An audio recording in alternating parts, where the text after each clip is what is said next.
Mike. Let's talk about the basic conviction that exists in the markets internationally. Obviously, when it was topsy-turvy, we started to hear that Italy could have as much as $3 trillion worth of debt internationally. That would just lead to an implosion of the markets. A new prime minister there, a new prime minister in Greece, seems to have tamed that negativity in the market, but is it enough? I don't think it's enough, and like you're saying, what is the general conviction?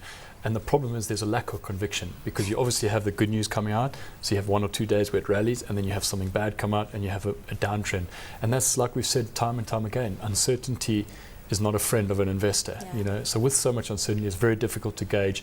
So a lot of the trends we're seeing, particularly across Africa, is very light volumes, so it's very difficult to gauge trends on the back of those. Very light volumes, and also many foreigners who drive these markets holding back. Is that still also the trend? Yeah, very much so. Again, it's uncertainty, and a lot of people are very concerned, where do we go from here? So I think it's easier to sit on the sidelines, and to be honest, we can't blame them. Okay, not many people sitting on the sidelines in Malawi. That market driven up, but really a story of sugar. It's quite sweet. Yeah, no, it's a very sweet story, as you say. It was Ilova in Malawi, drove up from 110 kwacha to 120 kwacha. Obviously, with the sugar price in East Africa being quite high, and then sugar shortages expected, and that coupled with the devaluation of the kwacha means that people are thinking that the turnover for Ilova in Malawi is going to be really good. So they're betting on that. It's a lot of demand. Supply is very difficult to come by, and the demand's still there. So we should see another strong week for Ilova. All right, Namibia and South Africa often track each other, and they're obviously very exposed to international events. Why did they perform well?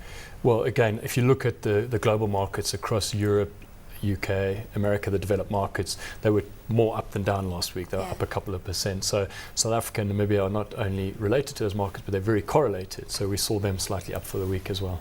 Okay, Kenya, the index is down minus 2.2, but it's still a better performance on that market, and that's driven by a recovery in the shilling. Correct, yeah. I mean, we know the shilling story for the year. It's been horrific. So it's pleasing to see the bounce. Now, I heard you talking with Kenneth a bit earlier about it. It's good to see.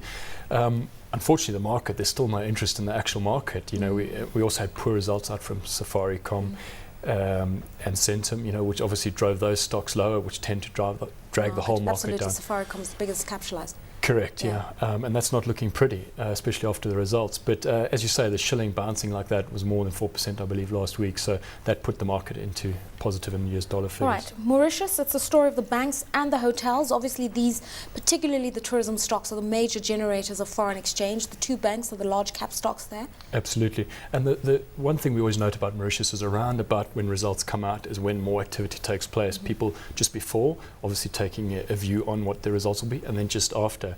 And so we saw that, the bank's results, MCB was up 3%, SBM up 1.8%, and then the hotels all up 2 or 3%. So it was good to see a lot of those results out this week. So I think investors are obviously preparing for hopefully good results. Okay. The worst performers, Egypt, no surprises there. Obviously, it's a political story. These elections have to come and go for us to get a little bit of clarity, I think. Absolutely. You're quite right. You hit it on the nose there. I mean, the political tensions are still very evident. And global sentiment not helping, because it is the largest of the markets. So it does follow global sentiment. And if we look at Egypt, the politics withstanding, does that give us an indication of how investors feel about Africa? Because as you're saying, after South Africa, this is the largest market. I think, yeah, you're right, and obviously it is more liquid, so it's easier for investors to be in and out of that market. Trading costs are lower, transaction costs are lower, so people do play it a lot more. So I think it's quite a good indication because it's on the higher volume, so a good point. Okay, Zambia, Zambu down 11%. What's going on there? Rights issue? It's the rights issue, yeah. So the anticipated dilution of the shares, one for two, ahead of the rights issue. So it was down 11%, as you say, at 2,500 kwacha. So that dragged the whole market down. Volumes were very thin. Nigeria, not much activity, and that's largely because of two key public holidays last week. Yes, we had the whole Eid celebration last week, which was Monday and Tuesday, so it was only on 3 days of trading, and I think a lot of people just stayed out of the market, foreign investors particularly. So again, it's very difficult to judge. It was only down slightly. There's a bond auction this week, which I think takes a lot of the focus away from equities. And why would investors be looking at the bonds in Nigeria at this stage? Well, I mean, obviously because of the equities have been, hit very hard. But I think also investors are looking for yield, and obviously if they can look at, Kenneth was obviously telling you about Kenya, but I think those are quite similar in many ways, so investors are looking for yields where they can find it. Okay, and they've been quite attractive in Nigeria. Botswana, the market is relatively flat, but we do see the currency under pressure. Yes, yeah, but it's only slightly under pressure. There's not much to report there. It's been very flat, as we know, Leshego and the biggest stocks are typically what trades. Leshego's been very quiet and very stable around these levels.